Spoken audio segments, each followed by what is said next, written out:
Hello. Naalala mo pa ba yung bagyong Yolanda noong 2013? Grabe ang epekto nito sa bansa, no?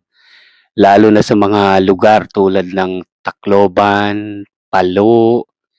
May isang dokumentaryo. Ito yung 6 Hours Surviving Typhoon Yolanda. Tinawag siyang 6 Hours dahil yung news team ni Gigi Manikad, naglakad sila ng 6 na oras mula Tacloban papuntang Palo, Leyte para marating nila yung GMA satellite at maiulat nila yung lawak ng pinsala ng bagyong Yolanda. Well, ang focus ng usapin natin ngayon ay tungkol sa CBDRRM approach at gamitin natin ang naging obserbasyon ng GMA News Team upang iugnay sa paksa natin ang naging pamamahala ng mga mamamayan na nasalanta ng bagyong Yolanda. Anyway, simple lang ang ibig sabihin ng CBDRRM, Community-Based Disaster Risk Reduction and Management. Nakasentro sa komunidad ang pagbawas at pamamahala ng panganib sa sakuna.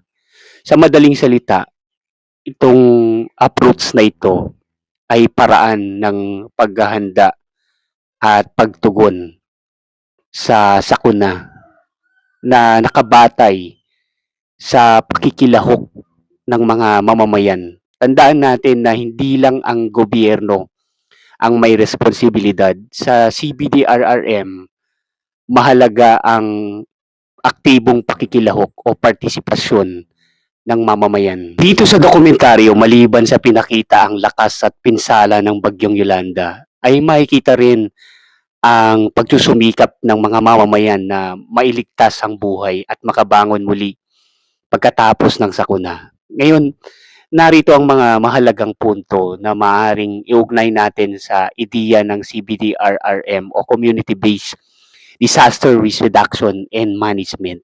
Una, yung community participation o aktibong pakikilahok ng mga mamamayan o komunidad.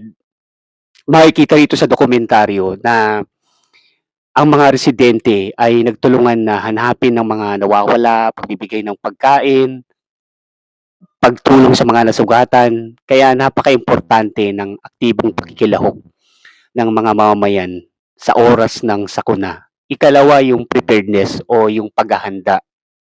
Makikita rito na napakahalaga ng maagang babala, evacuation plans, at disaster preparedness activities.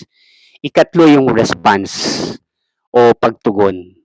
Pinapakita rito yung pagtutulungan ng lokal na pamahalaan, mga volunteers, mga mamamayan na magbigay ng agarang tulong sa mga nasalanta. Ikaapat ay ang rehabilitation at recovery.